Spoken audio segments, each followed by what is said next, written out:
Thank you all for joining us today to discuss the importance of the Affordable Connectivity Program. My name is Lauren Harriman, and I had the privilege of managing the organization for this rally to save the FCC's Affordable Connectivity Program. Before we get started, please remember that we are recording, so if you prefer not to be on camera, please sit in the back of the room. Additionally, if you leave this room and make a right, you will see the restrooms. We encourage you to post on X or your preferred social media platform during the rally. Please use the hashtag SaveACP. Without further ado, please welcome Public Knowledge's CEO and President, Chris Lewis. Thank you, Elle. Elle's doing a fantastic job for us in her fellowship with Public Knowledge. So if you don't know about our fellowship program, check it out at publicknowledge.org. From her to Elisa Valentin, who helped organize this, who was a fellow many years ago. It's a great program to make sure we keep tech policy space as diverse and as talented as possible. Thank you guys for being here. Welcome. Yeah, that's so polite. We're calling this a rally, you guys. We're so glad that we have a full room here. I said thank you to Lauren.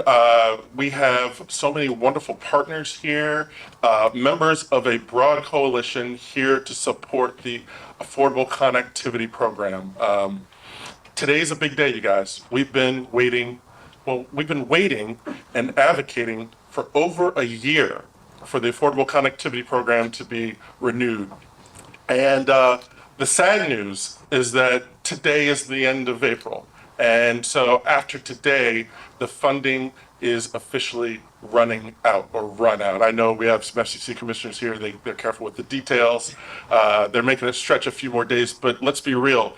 If we don't have Congress act, we are going to lose this important subsidy that keeps people connected to broadband all across the country in every corner of every state. So we're so glad you guys are here because we need to continue to rally and push for this important cause.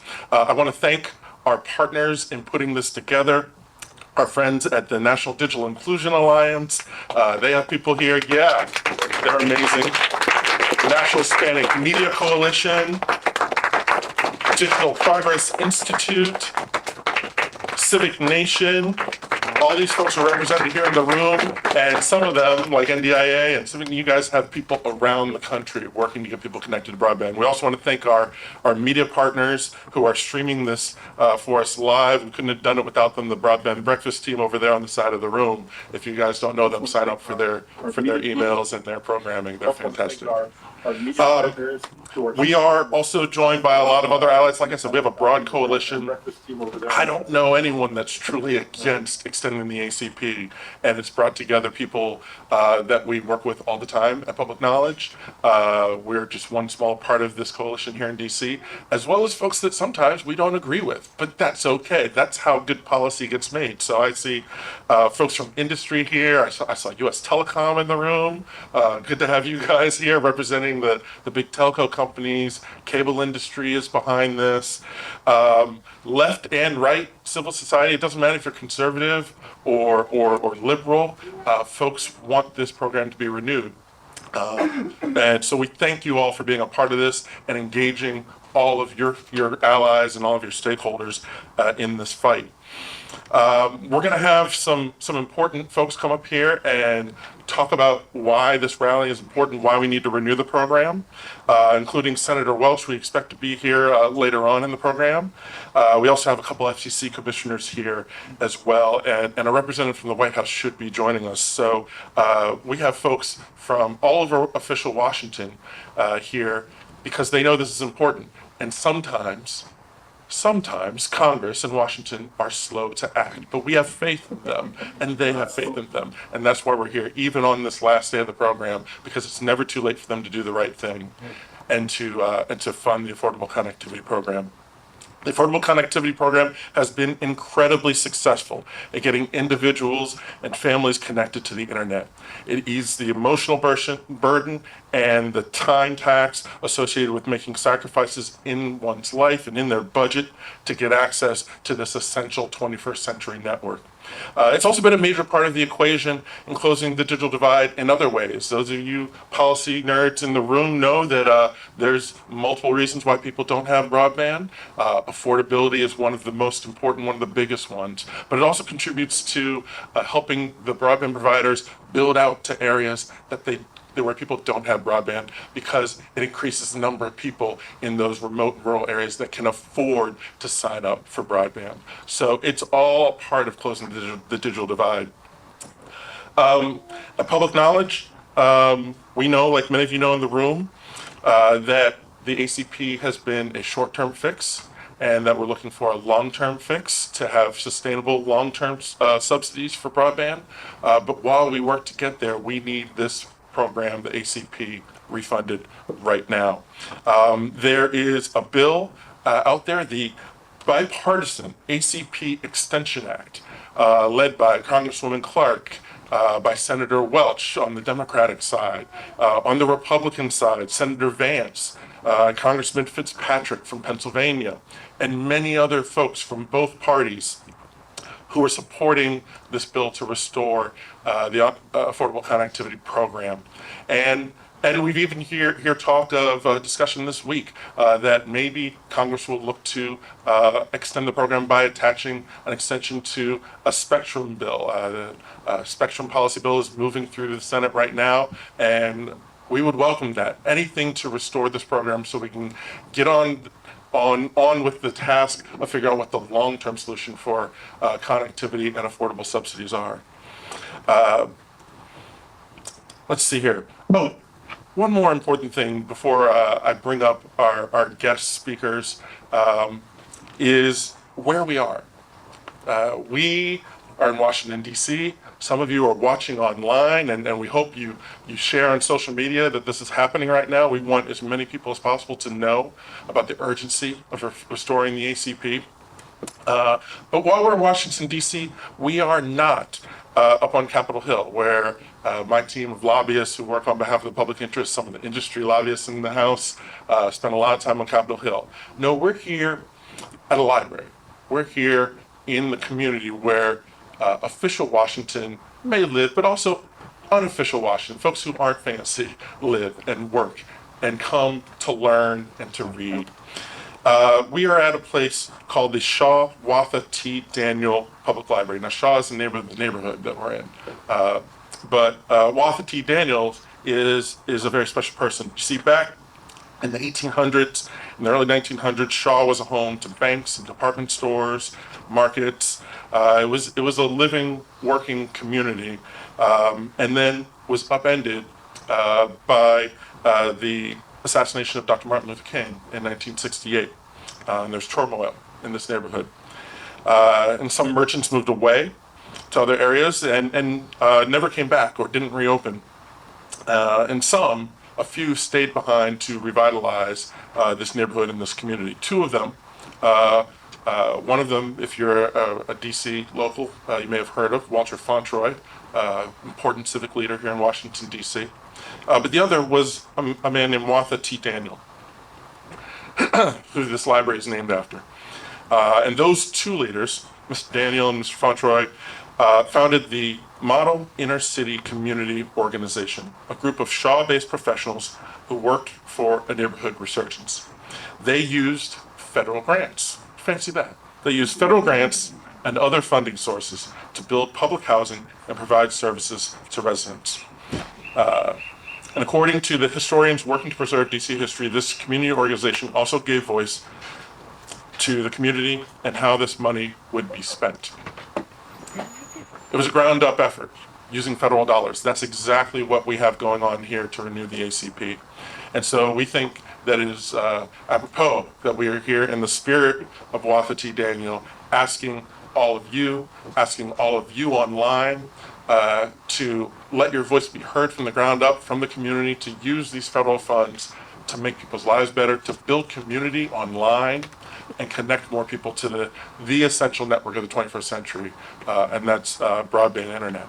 So we're going to get this done with your help. We're going to get this done with your energy, and We're going to get this done with the support of some tremendous policymakers, and I want to bring a couple up here right now. The first is Commissioner, Commissioner Ana Gomez. Commissioner Ana Gomez is the newest member of the Federal Communications Commission, the agency that they just confirmed again has authority over broadband in this country and oversight over that service. Thank you. And for a long time, we were without a fifth commissioner and couldn't move forward with important things. So I never get tired of saying how excited I am that you are here, Commissioner Gomez, and at the FCC. We want to welcome her up. Please welcome FCC Commissioner Ana Gomez.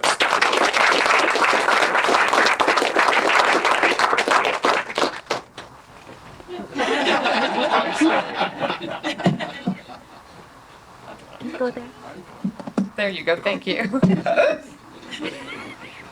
Hi, everybody. So good morning, and thank you to Public Knowledge and partners for holding this rally today, and thank you to Chris for that kind introduction. So we know that broadband internet access is essential to participating in modern life. It touches every aspect of our work, our education, our healthcare, and so much more. It can create unbounded opportunity for those that have access to it, while at the same time be a locked door to the futures of those who do not. And like never before, closing America's digital divide is within our reach. This is because the bipartisan infrastructure law created the Affordable Connectivity Program, the largest broadband affordability effort in our nation's history. This critical program has helped over 23 million households get and stay connected to high-speed internet. That means 1 in 6 households benefit from the ACP. Over half of subscribers are Americans over the age of 50. 4 million of that number are seniors living on a fixed income. 1 in 4 households is Latino, and 1 in 4 households is African American. As we've heard, the ACP is the most successful tool we've ever had to closing the digital divide because it finally addresses the long overlooked yet critical affordability piece of the puzzle. And our data show that households in both urban areas and rural areas have benefited from the program. This is not a blue state or a red state issue. The ACP is a bipartisan issue. So today, I join you to raise the alarm about why failing to refund the ACP is really a bad idea. It's bad for our economy and bad for families across this country. First, this will be disastrous for families who are already struggling to pay the bills. That is certain. Families will be faced with the tough decision on whether to pay for their broadband or pay bills or put food on the table, pay for childcare, or pay their electric bill. Next, ACP ending will have an economic and competitive consequence. We know that access to connectivity is a game changer for economic opportunity that can open the playing field for education, job opportunity, work, and business. Not only that, but it will put at risk our nation's historic investment to deploy broadband to everyone everywhere, especially rural areas. For low-income rural Americans, the ACP has been a lifeline to ensuring they have access to connectivity. If we allow ACP to end, fewer households will be able to afford service, and this will impact the economics of deploying broadband in rural areas. Without it, some providers may hesitate to deploy in rural areas over fear that the investment will not be sustainable. Put simply, without ACP, the billions of dollars that Congress passed to deploy broadband will not go as far and will fail to maximize the benefits of this investment. This will be felt particularly in rural communities who have been waiting for connectivity to finally come to them. It is, as they say, penny wise and pound foolish. Finally, we jeopardize trust. Building trust between government and low-income consumers is challenging. If Congress fails to refund the ACP, we jeopardize the trust that we've built with these vulnerable consumers. This is a critical moment. Connectivity has never been more important, and we now know what it takes to close the digital divide. There is so much promise and opportunity if we are just willing to get up and take it. I am continuing to fight to see this program refunded, and despite the hour, I am also hopeful that Congress will act. There are a number of proposals that have been introduced in Congress that have bipartisan, bicameral support, including the ACP Extension Act, which Congresswoman Clark and Senator Welch introduced earlier this year. I urge Congress to act to extend the ACP so that millions of families will not lose this critical support for high-speed internet, and so that we can continue to maintain U.S. economic leadership in an increasingly digital world. We've made too much progress and come too far to turn back. So let's save the Affordable Connectivity Program. Thank you.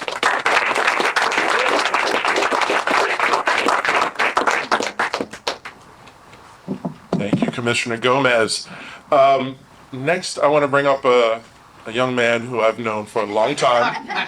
He's laughing. No, we have known each other for a couple decades now, and he is a longtime champion at the FCC for affordability issues, whether it's the Lifeline program, whether it was the emergency broadband benefit, those of you who remember that one, and now the Affordable Connectivity Program. And he's traveled the country advocating and meeting with folks in communities just like this one about the importance of these issues. So I want to bring up Commissioner Geoffrey Starks. I too am going to have, yes. No. Well, thank you for that warm introduction. First, let me say I'm also an optimist here. And so looking around here today, of course, gives me great hope that we can save the Affordable Connectivity Program. I see folks in the room who, like me, are fired up and feel a fierce urgency of now. I know I do. And so I'm honored to stand shoulder to shoulder with you all here today, like we have been for quite some time, ringing that alarm bell to raise awareness about the importance, the critical importance of ACP, and help to make that final push so that we can get this program refunded. So pending before Congress is the ACP Extension Act, that bipartisan, bicameral bill to provide additional funding to keep the program from lapsing. And so I'm hopeful that she'll make it here today, but Congresswoman Yvette Clarke, and we know we'll see Senator Peter Welch, but thank them truly for their leadership introducing this legislation and really doing the hard work that they're doing on their end, making that push so that we can get this funding for ACP. But you and I, we're here today for a unified purpose. And what is that? It's to fight for ACP. I've said it before and I'll say it again, ACP is simply the most effective program that we've ever had in getting low-income Americans connected and keeping them connected. In fact, it's been the most successful program ever in our decades-long bipartisan push to crack the digital divide. But you don't have to just take my word for it. I have traveled across this great country, met with folks enrolled in ACP, and I want to take a minute to share just a few of their stories. We can talk about policy all day here, but I want to talk about people for a minute. I've met a senior who told me that after moving, it was the Affordable Connectivity Program that enabled her to get and stay connected with her home community and her family through those precious video Zoom calls. And she attended Zoom church, she called it, for how she was able to continue her worship. A veteran in Illinois who contacts his VA online to check the status of his medications, set up his chronic health care appointments that he needs. A father in Akron, Ohio, who told me that he was able to update his resume, apply for jobs that he and his family needed online. A mother of 4 in Chicago who told me that ACP kept her children from falling behind on their coursework. And then, of course, I'll never, ever forget Deborah. It's almost like I could see her here in the audience. And she's the one who told me and asked me, and you could see the concern, you could see the worry. She said, am I going to have to eat less food in order for me to be able to continue my internet connection? It doesn't have to be this way. These are just a few of the people who I've heard from who rely on ACP each and every day. And while everyone, of course, has their own unique individual story that makes them themselves, all these stories shared a common thread, a common message. And it was that ACP was essential to me and to my household. And so from my point of view, ACP is the program that has helped transform the digital landscape, making internet access more equitable and empowering everyday Americans to get more and more connected. And so as we've heard, but I want you to hear from me, today marks a critical point in our efforts to refund ACP, as it is that final day that enrolled households will receive their full program benefit. And that's because we are officially now in the wind down phase of the ACP program. The money has run out. At the FCC, we're doing everything that we can to stretch the very, very last little amount of funding that we have to keep households connected. But beginning tomorrow, enrolled households will only receive a partial credit towards their monthly internet bill. Many households will have to face a tough choice. Confront that rising internet bill or disconnect them and their household from the internet. We've made real progress, y'all, in closing the digital divide through ACP, and we cannot afford to slide backwards. And so, as I said at the start, I do believe in that fierce urgency of now. On behalf of the 23 million households nationwide and the 63,806 households here in DC that rely on this program, I'm here to fight for you today. We've got to continue and rally hard to keep the pressure and momentum going until we see this through to save ACP. And I got to tell you, this is not my first rally for ACP. And in fact, I did one with Chris and with Yvette Clarke not a month ago on the footsteps of New York's City Hall. But what I want to tell you is that there were probably 5 or 6 senior African American women that were in Yvette Clarke's district who were ACP enrollees. And so each of us came up and gave our little speech, did our little thing. But these ladies were listening closely to everybody's speech. And let me tell you, if you said something that they heard, they'd say, and that ain't right. Telling you. Can y'all say that with me here? 1, 2, 3. That ain't right. That ain't right. It's a rally, y'all. 1, 2, 3. That ain't right. That ain't right. Here we go. So we're going to do a little bit of this call and response. We'll see how we do here, everybody. Here's why I'm fired up.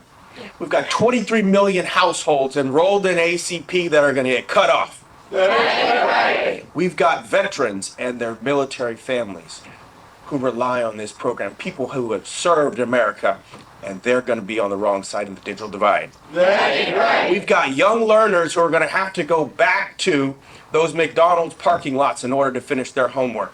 That ain't right. We've got job seekers who are looking in this economy right now, who want to work, who are looking for the skills that they need, and instead we're going to pull the plug on them. That ain't right. And we've got seniors who rely on telehealth, rely on their visits with their teleprovider, and they also are going to get cut off. That ain't right. I got to tell you, y'all, that ain't right. Thank you.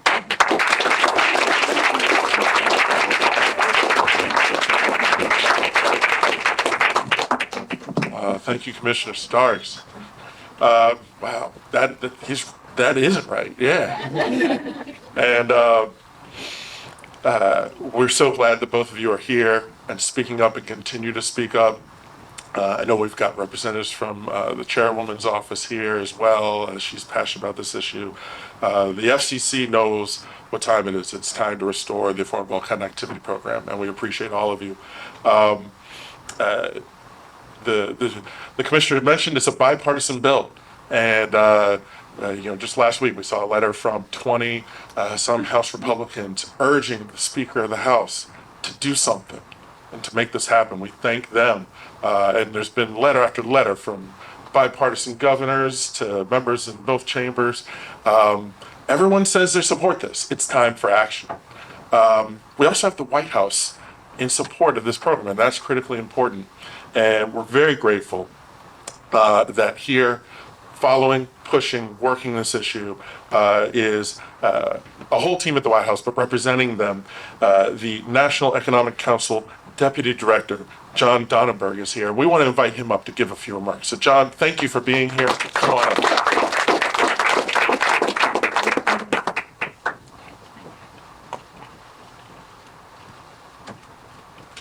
Thank you for that. Oh, Yes. hey, I'll pick up a couple inches. Thank you for that, and thank you, Commissioner Starks and Commissioner Gomez, for your remarks today and for really fighting to extend the Affordable Connectivity Program. As you noted, my name is John Donnenberg. I'm the Deputy Director of President Biden's National Economic Council.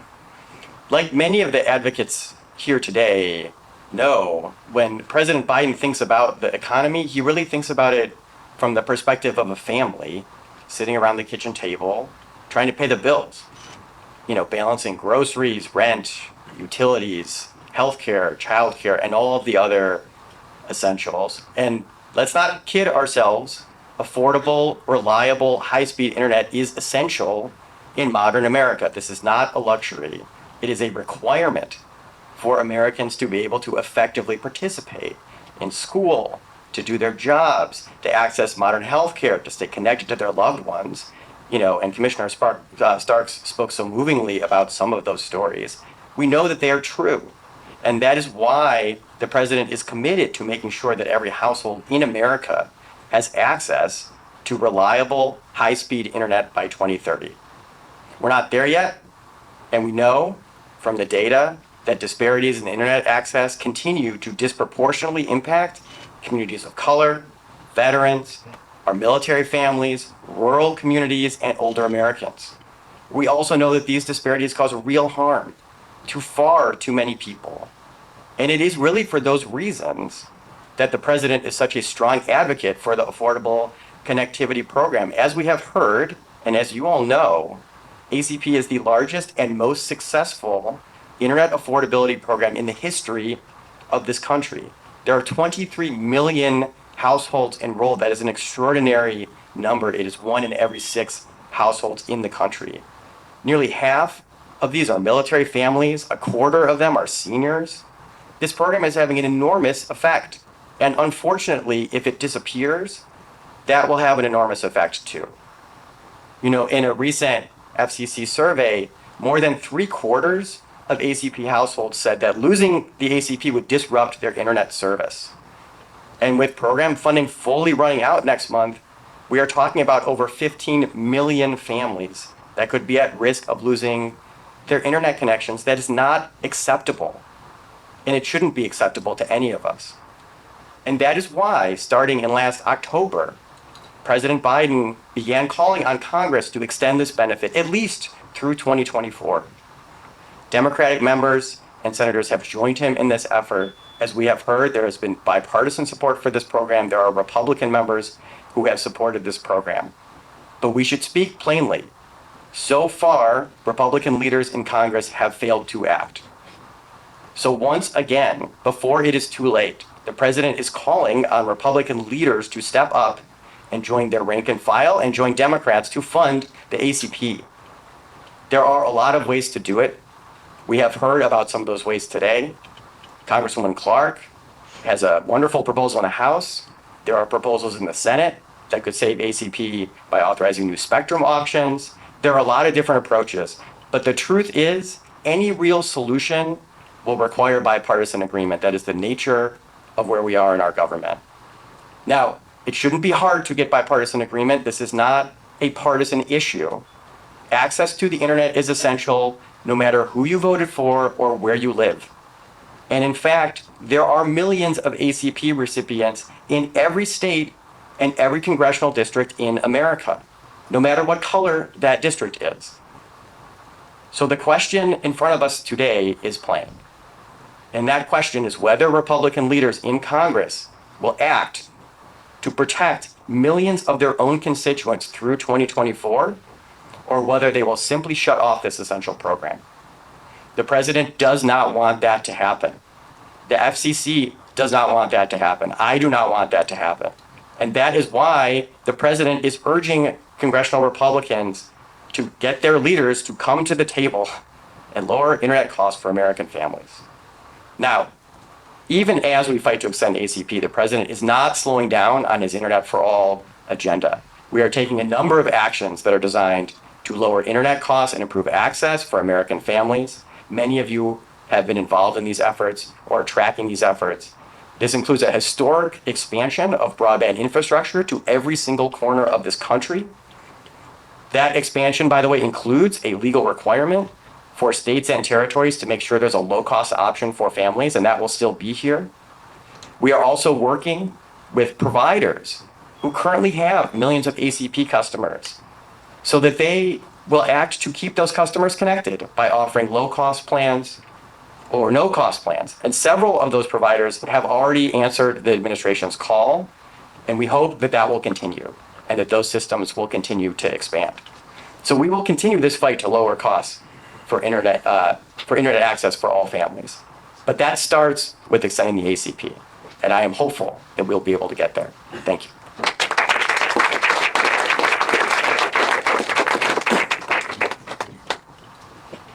Thank you, John. Thank you for being here. Thank you for representing the president today. We appreciate it.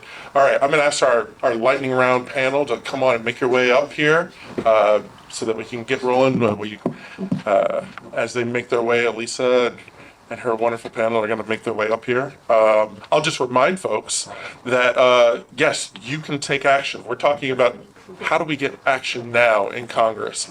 There's so many. You go to our partners' websites. I named some of them earlier. Many of them have actions. We have actions. There's a great coalition website called don'tdisconnectus.org. You can go to that right now and learn how to contact your member of Congress so that we get every member telling leadership we're ready to move this bill right now. All right, we've just about got our panel up here. And I'm going to turn things over to Elisa Valentin. Elisa Valentin is the Broadband Policy Director at Public Knowledge and is doing a great job of leading our work on this fight. Elisa, take it away. I'm actually going to remix things a little bit. Okay. I want to introduce the senator. Okay, we can do that. All right. I did mention earlier we were expecting one of our lead sponsors to be here, and he is here, along with Congresswoman Clark, who wanted to be here, but I believe had a vote she had to take care of, Congressman Fitzpatrick on the Republican side, Senator Vance on the Republican side. Again, a bipartisan effort. We have one of the other of the four original co-sponsors of the ACP restoration bill, and that is Senator Peter Welch, who has been a longtime champion of rural communities, of communities that are disconnected to have access to broadband. Senator Welch, thank you so much for coming to the rally today. Everyone, let's welcome you.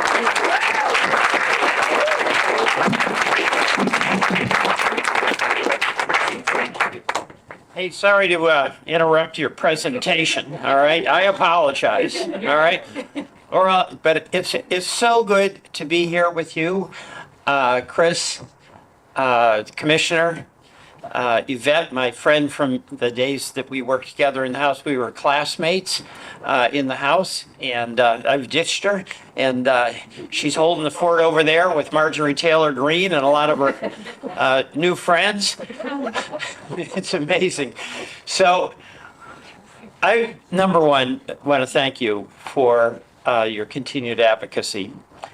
And it's not just because you're staying the course on this, but at the core of why you're advocating is an appreciation for how important it is for lower income folks, for seniors, for 4 million veterans to have that just little bit of help that allows them to stay connected. And we in this country can obscure the reality of how hard it is to be poor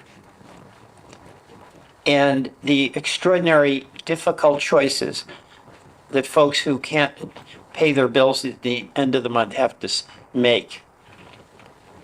The anxiety of juggling bills, the shame in some cases of not being able to get your son or daughter a new pair of shoes for school. The trauma, really, of wondering whether you're going to be able to put that meal on the table. And that's the reality of life for a lot of Americans. The stock market figures, the unemployment rate, the GDP, those are abstractions that have no meaning in the life of a person who is making $15,000 a year and has 2 kids.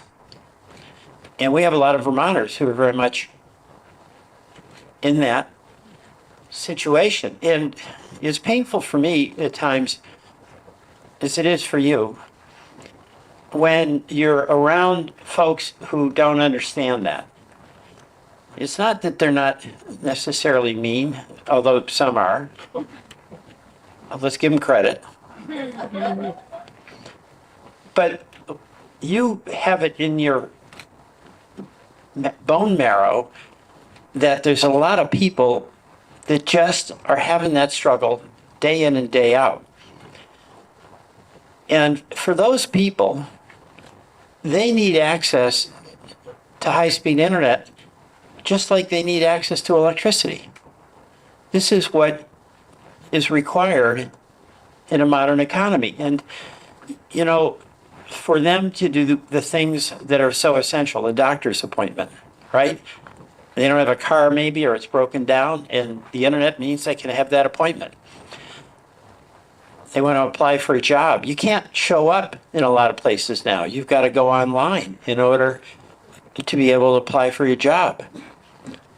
And then, of course, you have kids, and they've got to do their homework and stay connected. But, you know, the other thing, the letters that we get from Vermonters, a lot of them are from older people in their mid-80s, and what they fixed income, it's the only way they stay connected to their loved ones. And how much does that mean emotionally to those folks, right? So how is it that $30 means so much to these families, to these individuals, to these veterans, and Congress can't get its act together to keep that up?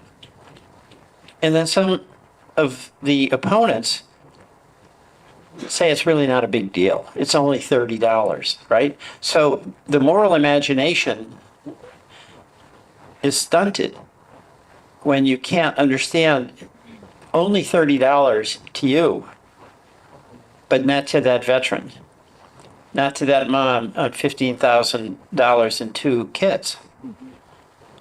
And some of my colleagues are saying they have some study that says it won't make a difference. You know what makes a difference? Everything makes a difference when you're on the margin like that. And the the decision we made, and this was a victory for a lot of us advocates, you very much, was it before going into COVID, when a lot of us were advocating for broadband build out to rural America. A lot of my urban colleagues didn't think it was a big deal. COVID came and we saw it was a game changer. If you didn't have access to the internet, you just couldn't do all the things we just discussed. And that changed. So we're getting it built out.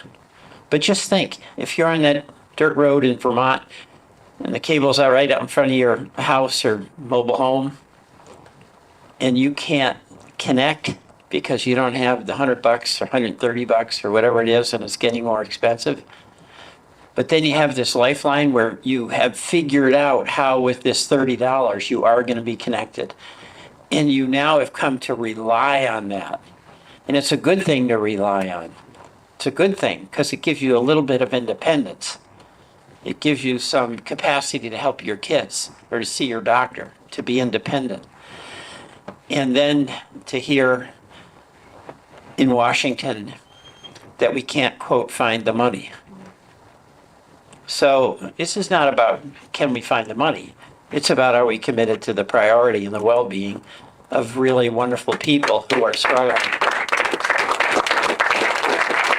So, you know, our goal now is the fully funding of the ACP, $7 billion.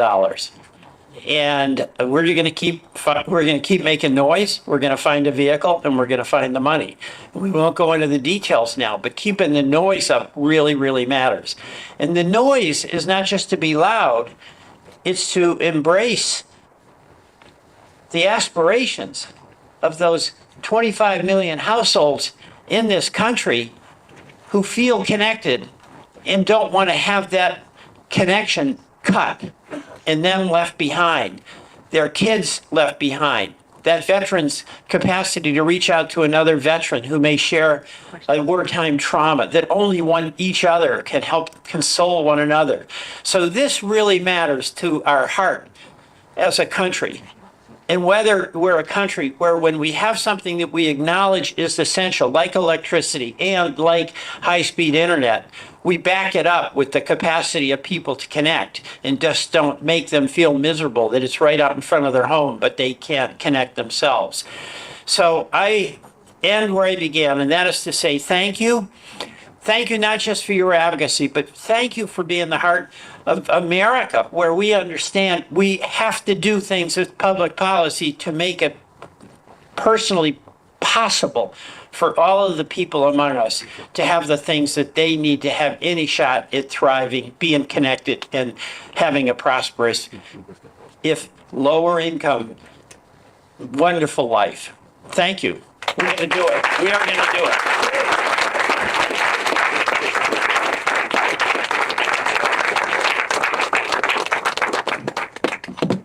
Thank you, Senator Welch, for making the time. We know how busy things are here in Washington, and we really appreciate you being here and representing your colleagues who are pushing for this. Now, I am going to turn it over to the amazing Elisa Valentin, who's going to lead our lightning panel here and introduce our panelists. Yes, you want this microphone. I'm getting used to sharing more. There we go. I just wanted Chris to go through that struggle of getting the mic off and not me. Hi, everyone. Again, now I have to go through the struggle of actually opening it here. My name is Lisa Valentin, Broadband Policy Director at Public Knowledge. Thank you so much for being here.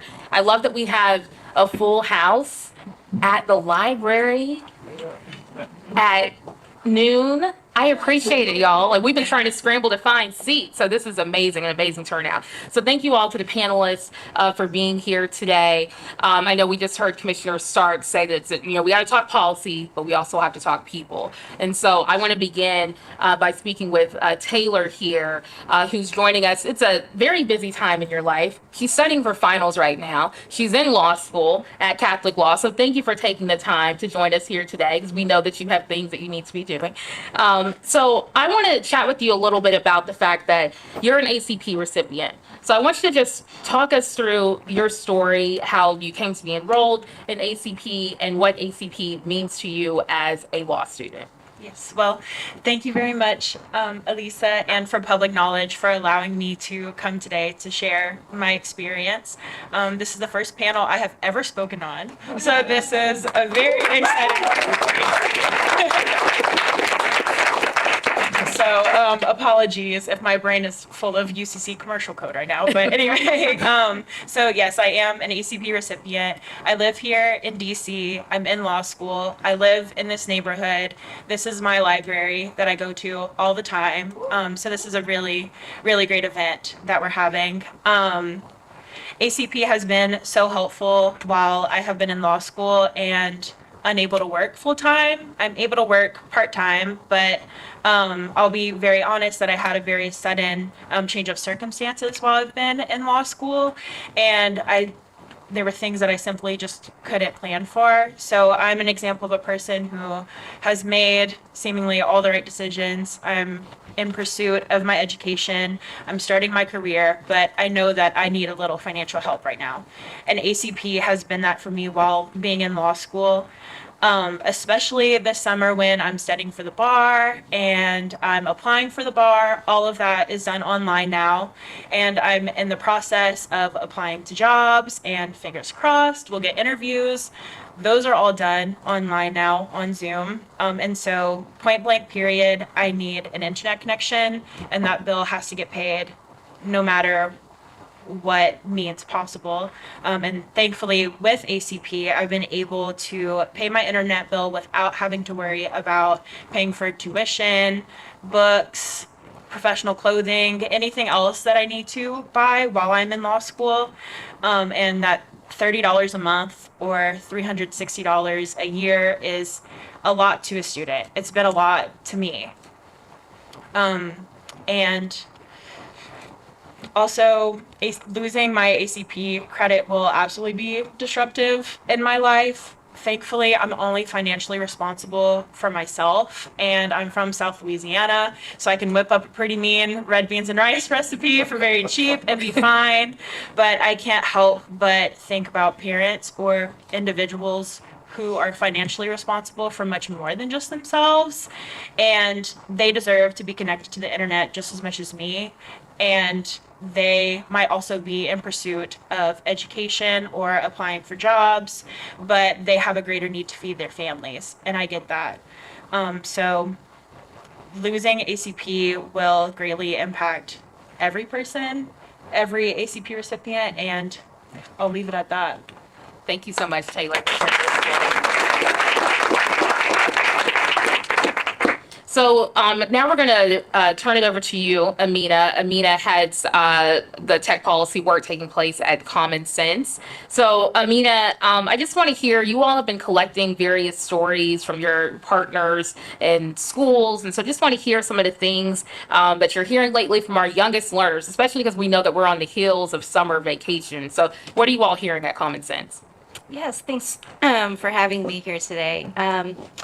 So at Common Sense, we've been tracking how kids and families, students use technology. And one thing that we know is that there are, according to our research, about 16 million students in the persistent digital divide. So it's incredibly helpful to have a program like ACP that helps them connect and stay connected, because these kids need to have access to the internet throughout their entire school career. And what we're hearing from families is that the ACP has connected them so that their kids can do schoolwork, but not just parents. Kids are often encircled by a whole world of loving caregivers, grandparents, aunts, and uncles. And when you are a low-income family, you're often reliant on this circle of community around you. And what's special about the ACP is that it ensures that that full circle goes around the student, so that when they go to their auntie's house after school, because that's the childcare, the free childcare that their family can afford, they have ACP. They can do their homework. They can stay connected. When they go to their grandparents' house, and this was one of the first stories that we heard when we started doing ACP outreach work in Arizona, was a grandmother who was so excited to be able to connect to the internet because she wanted to have internet at home for her grandchildren so that they could do their schoolwork. So ACP ensures not only are the students connected, but they're connected where they need to be, where they can be safe and do their work safely. And that's fair. So that's equity in education, because for well-resourced students, these aren't concerns for their parents. Their parents know at home they're connected, no problem. Their parents know that they've got service that can follow them around because they can afford that extra service and that extra cost. But when you are not in a well-resourced household and you're in a low-income household and you've got students, you're constantly thinking about, where can my kid finish their homework? And right now, we're about to head into May, we've got kids who, and I'm going to do a little bit of good news here, that have been digging out of pandemic, like learning debt, right? Learning loss. We've heard all the stories. Well, there's a bit of good news. Back in February, there was research that showed that students were making gains in reading. They're still behind in math, but they were making gains in reading. Kids are working hard to catch up. ACP has been there to help them do that. And now we're in May and we're about to lose this just as they're finishing up their end of year projects, just as they're preparing for their end of year exams, just as they're gearing up for summer session. What are they going to do without internet access? Do their families have to make a choice between medicine or food or work? That's just not fair. Thank you, Amita, for laying that out for us. So next we're going to go to Kevin, who is coming to us from the DC government. Oftentimes we have these conversations in the Beltway, but we don't involve our city officials in DC. So we thought it was really important to bring Kevin to the conversation. So Kevin, can you talk with us a little bit about what you all are doing in the district, especially because about 1 in 5 households in DC is enrolled in ACP. So what are you all doing right now to make sure that people are informed about the fact that the program is ending? And just what are you hearing from the families in DC about what kind of sacrifices that they're going to be making? So I represent the Office of the Chief Technology Officer here in DC, and that office encompasses our state broadband and digital equity office. But under our powers or our outreach, we have a series of programs that we do for the community, such as digital literacy training and various other programs that are beneficial to DC residents. As it pertains to the ACP program, our office is very pleased with the results that we have had. We have achieved 56% adoption under the ACP program here within the district. And that is an incredible number. That's actually 16% higher than the national average. So what that is telling you is that there is a real and palpable need here within the district, but it also shows that we can't afford to let ACP go away. And so what my office has been doing, taking it from the business side, we have been proactively reaching out to the ISPs and talking with them and saying, hey, the program is potentially coming to an end. What are some of the things that you have in place to assist our residents with regards to if that were to happen? And we've been getting, different responses. Many of them have said that they are making provisions for if that happens with, transitioning ACP customers over to Lifeline, for example. The issue with that is that the eligibility qualifications don't always necessarily 100% line up when it comes to Lifeline versus ACP. So there are some people that may be caught in that transition. And then the other thing is that some providers are not eligible to provide Lifeline, such as a lot of the wireless providers, for example. So what we've been doing is just trying to take a proactive approach to saying, if D-Day were to come, what do we have in place to capture all of these people that have signed up under the program that we want to transition? So as I said, that's an ongoing project that we're still doing, or conversations that we're still having. But I'm really urging Congress to keep this program going, because it's necessary, because so many families rely on this to connect them to the world and to have opportunities that they wouldn't have any other way. And so I think that there is a huge responsibility on our part, not just as leaders, but as Americans, to do the right thing. So I'm asking Congress to please do the right thing and keep this program going, because it will be tremendously beneficial to our citizens. Absolutely. Thank you so much. So William, a similar question for you. William is joining us from the city of Baltimore, where he is on the digital equity team there. We're so glad that you could come down and join us in DC today. I know I saw you a couple weeks ago as well at another conference. So I just want to, hear more about like what you're hearing in Baltimore. I know that you're engaged like with the community on a daily basis.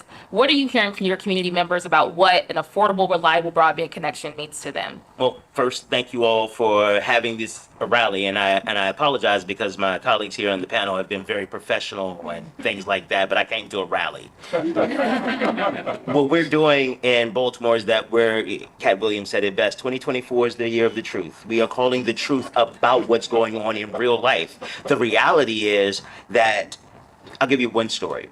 There was a young lady, an older adult, she corrected me, an older adult who came to an event that we were having, ACP registration event with the Housing Authority of Baltimore City. She got there, she had recently had a stroke within the last year, and she had a private nurse, nursing care. The nurse that came with her, stayed with her overnight and things like that. She now has a heart monitor to monitor blood pressure. She was diabetic, but she can't keep up with that now, so she has a diabetic monitor. If she goes to sleep and she doesn't have broadband, and her blood sugar goes down, she will die. That's not hyperbole. That's not an exaggeration. This is the life she lives. Day to day, in and out. And ACP literally makes the difference in her ability to get all of the new meds she needs. So don't get it twisted. She has new meds all over the place, but she also needs this connectivity as much as the meds. That is what this is about. This isn't about, my health monitor, so I'll lose a couple of pounds here or there. No, this is about staying alive. Our mayor Scott said that renewal of the ACP is an issue of social justice. Heart stop. That's what this is. And actually, we're talking about $7 billion getting raised. We need $15 billion. This needs to be something that everybody has. I don't need to be in a position where I'm struggling and I'm sitting in, I'll tell you about myself. I grew up in DC up until I was 14. Then I was kidnapped in Prince George's County. I escaped and went to Baltimore, but that's a separate issue. I was in DC so long ago. I was born at Freeman's Hospital. Okay? As we develop through these, I didn't grow up poor, just grow up poor. I've been poor in my adult life. I've literally had to sit in my house in the dark because I was ashamed to tell anybody I needed something. I did that. I can't imagine what it's like to sit there with your children in a house and have to sit in the dark. Not because you're ashamed, because there's no other alternative. That is what the ACP means. We are literally talking about as part of an overall health package. Like, forget about the money, because, that's, we believe in capitalism and competition and the best. We're talking about literally people staying alive. That's it. It's cool to talk about the health monitors. It's cool to talk about my grandson being able to play Roblox. Is that it? Okay, all right, Roblox. All I know is that he uses up 5 gigs of data a month. That's all I know. But that's not what this is about. That's not why we're here. We're here about, let's be honest, we're here to talk about worthiness. That's what this is. Who is worthy to have access to the internet and who is not? Who has the privilege of being able to just jump on their phone whenever they want to? That is what this conversation is. And if the vote is not to provide or to continue this, let's just be honest that we have determined that those people are not worthy. That's all we're talking about. The rest of it is just very pretty language. Are we going to keep people alive, or are we okay with them dying because they're not us? Thank you so much.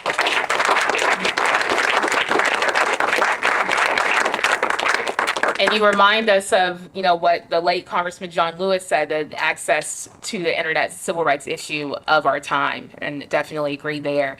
So let's talk a little bit about what our options are. Amina, I'm going to go to you. Can you kind of tell us, where things stand right now? We heard a few of our policymakers, talk about where things stand with ACP, but what are you all advocating for at Common Sense and even other people in the public interest community? What options exist for us to get this program funded in the short term?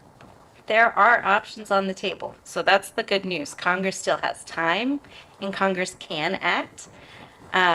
There is the ACP Extension Act. which has broad bipartisan support. Just a week ago, there were Republicans that banded together to send a letter to leadership, to Speaker Johnson, urging him to move forward with the ACP Extension Act. On the Senate side, the same bill has been introduced by Senator Welch and Senator Vance. That's also advancing. There's also an opportunity for ACP to be funded as a part of a spectrum proposal.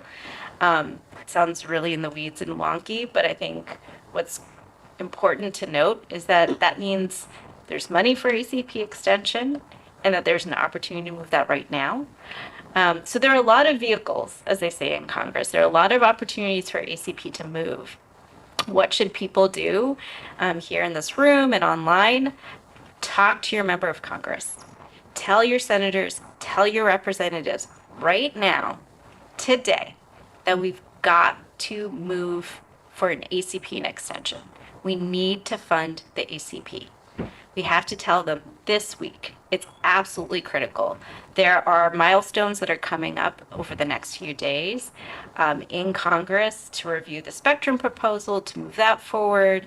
There are milestones in Congress related to other must-pass legislation that are coming up over the next few days. It's really critical that every member of Congress hear right now that you all care about the ACP and that we must continue to fund the ACP.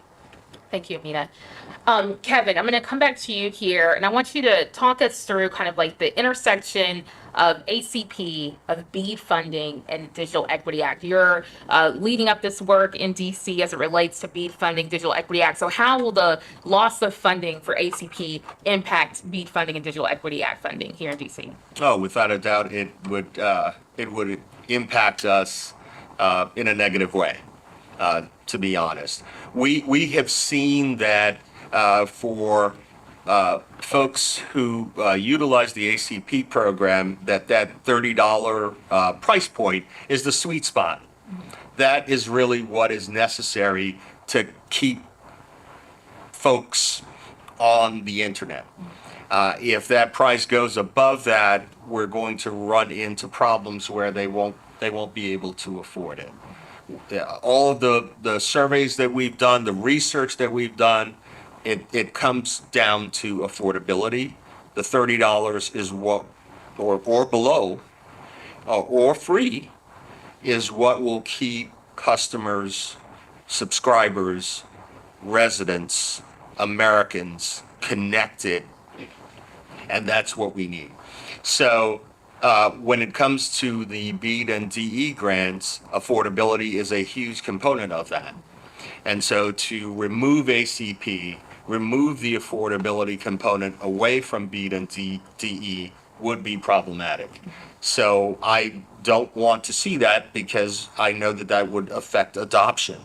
And adoption is what we need to make sure that all Americans are connected. So just placing the infrastructure there is great, which is what the BEAD program will do. But once the infrastructure is there, then we need to connect the people to the infrastructure, and we will do that through ACP. Absolutely. All right, William, I also want to talk about the role of digital navigators as well. You know, we talk about kind of like the loss of, trust when it comes to, the government programs, but also there's a lot of people that have been working to sign people up for these programs across the country. So how does the loss of funding for ACP impact the relationship that digital navigators have with those recipients? One of the things that happens often, especially in communities that have been disinvested over time, is that they get used to being disinvested over time. And so one of the biggest challenges that we have going into community is, like you all said this before. The guy who had your job beforehand, he said that before. The guy who used to work over there, the lady who bought this in another department, may not have been broadband, maybe it was electricity, maybe it was light bulb. They all said the same thing. And as soon as the funding was over, as soon as one of our older adults told me, I said, oh, we're really trying to do this and help you guys out with these types of services. She said, honey, how long you worked there? I said, I've been here about 6 months, new to it. She said, okay, when you've been here for 3 years, come back and talk to me, and then I'll believe what you say. Mm-hmm. I couldn't say anything. I made an appointment with her for 2.5 years from then. Yeah. Because that's what she set the model. She set the standard for what it will take for me to trust you. Bet. I don't get to determine for her what the trust metric is. That's where the digital navigators, especially the ones that we've been using in Baltimore, come in. They are staff and residents at the Housing Authority of Baltimore City. They are residents who have demonstrated commitments and demonstrated ability in getting into communities and having community members follow them and move them. When we're doing our digital equity fund, which is the way we took some of our ARPA money and how we put it back into the community, one of the things we did very deliberately is that we transformed the requirements for application to be more reflective of the actual people doing work on the ground.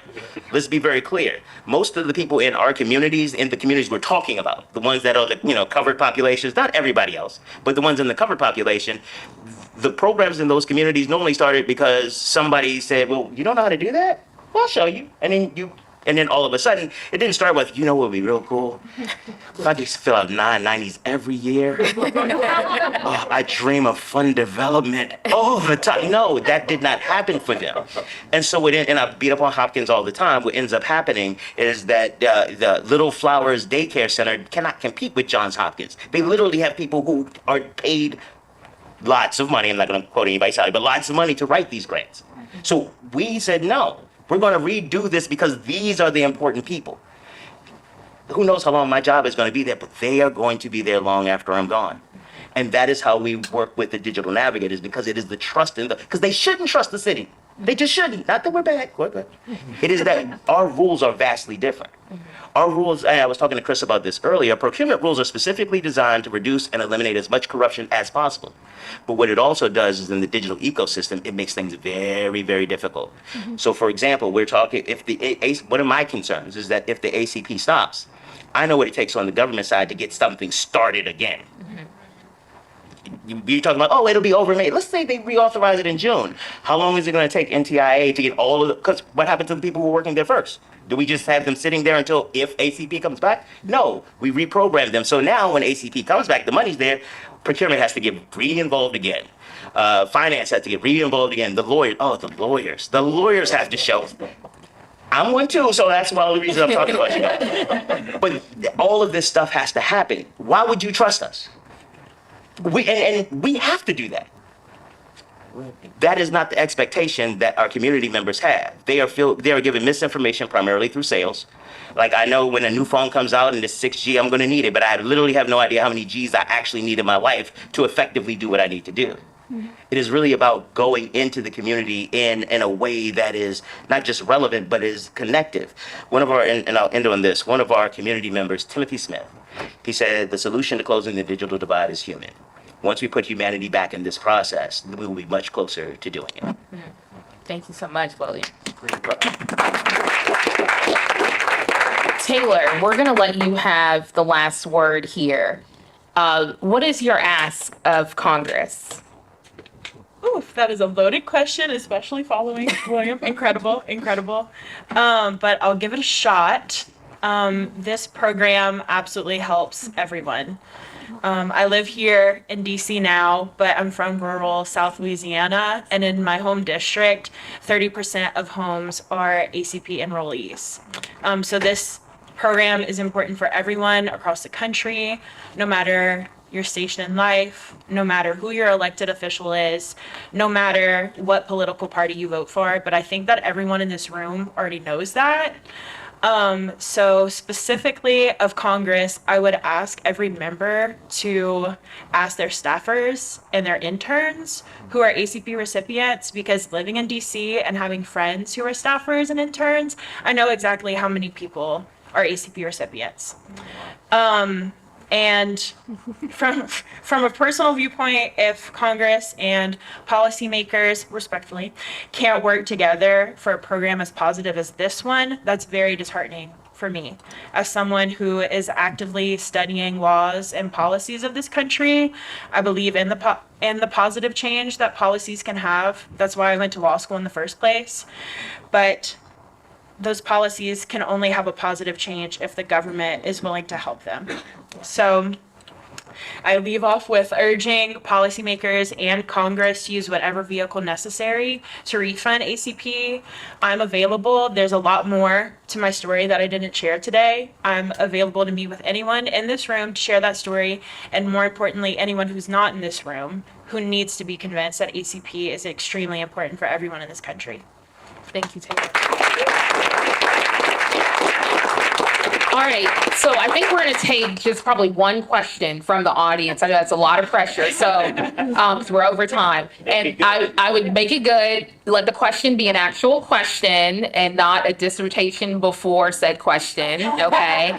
So who in here has a question? Let's, keep in mind kind of the perspectives we have here. We have someone from the DC government, we have an ACP recipient, we have someone who leads tech policy, and then we have someone, well, he can answer any question, our friend over there, really, whether it be about digital navigators, policy issues, et cetera. So does anyone have a question in the room that you want to ask our panelists? Or did I scare people enough about the dissertation? No questions? So you all feel like we covered it all? We know what our next steps are? Okay, yeah, go ahead. Can you get to the mic, please? Oh, there's a mic, yeah. Hey y'all, I'm Raylan Overson with Common Cause, and I lead a group of folks called the Digital Democracy Activists. These are volunteer activists from all over the country who have been making calls, writing their Congress people, helping their community get enrolled in ACPs. So these folks are seeing today and they're saying, wow, what has all of this work been about if our Congress is not being held accountable to the people? So what do you say to all of those folks who are still calling, writing letters, and looking to get this ACP Extension Act passed? So what words of encouragement or things you have to say to those folks? William. Thank you. Okay. It's an iterative process. That's one of the things that people need to understand, and that's part of the challenge. Government moves at a very, very slow pace by design, and our needs are moving exponentially. And that inconsistency is what drives it. My opinion to them, or my advice to them, is keep calling. Actually, after it's over, call. Regardless of what happens. So let me tell you what I'm going to do then. I apologize. I am calling everyone. Some of my letters are very polite, and some of them are not. Because again, we need to make, and the ones that aren't places I live, let's be clear, I've already voted for you, so I feel I'm owed. But that is it. You don't stop, because at the point that they find out that they can placate you, that will be all you will get. Because if they do decide to go with $7 billion, I'm going to say thank you and say, where's the other 7.5? Where's the other 8? We need more money, because it is too, the elected officials' lives are too complicated and deal with too many things for us to let up at all. Sorry. And I think once those real stories of real people get out, it makes it hard for leaders to turn away, because we're talking about real people, real lives, not just covered populations, but all Americans who, for whatever reason may not be able to afford the cost of bandwidth, connectivity. And so it makes a difference. And can you imagine, any of us here in this room, can you imagine what your life would be like if you had no internet connectivity? If you thought about it, it would be really difficult, not just to do your jobs, but just waking up in the morning, connecting to your family, connecting to your friends, not being able to do that. That's what this is going to mean for a lot of people if ACP goes away. So once you put it in that human perspective, then we all can connect to that and identify with that and make a difference. So keep calling and keep writing and keep the effort up. Absolutely. All right, round of applause for our panelists. Thank you all so much. I'm going to bring Chris Lewis up here for some closing remarks. All right. Thank you again, panelists. Let's hear it for them. They're phenomenal. We're going to wrap things up here. I just want to, as we close, thank, first of all, our partners, National Digital Inclusion Alliance, National Hispanic Media Coalition, Digital Progress Institute, Civic Nation, and our media partners, Broadband Breakfast, for helping us put this on. And thank all of you who are watching, all of you who are here, all of you who understand the urgency that we hear on the ground and from folks who are experienced and understand why this program is important. These are people's lives that are at risk, and they are in danger of being harmed if this program goes under. And what did Commissioner Starks tell us that means? I can't hear you. What did he say that means? That ain't right, y'all. So we want you to talk to your members of Congress. Go to don'tdisconnectus.org. Check out all of our partners' websites as well. All of these opportunities to contact your member of Congress, and as we heard, keep calling. Keep calling until this program gets restored. Thank you all for being here. Ella's going to come up and give you a few more. You got a few more instructions, Ella? Yeah, just the final remarks. All right, Lauren's going to come up here and close us out. Thank you. Thank you, Chris. All right. Thank you all so much for coming. If you've taken any pictures, please post them with the hashtag SaveACP. Please get a QR card on your way out. Sorry. It links to my blog post published last week and illustrates the ways that the Affordable Connectivity Program connects to other parts of the bipartisan infrastructure law. Thank you. Including BEAD and digital equity, including BEAD and the Digital Equity Act funding, as well as the FCC's digital discrimination rules. If you would like to schedule any follow-up interviews, please connect with Public Knowledge's Communication Director, Shiva Stella. Thank you all again so much.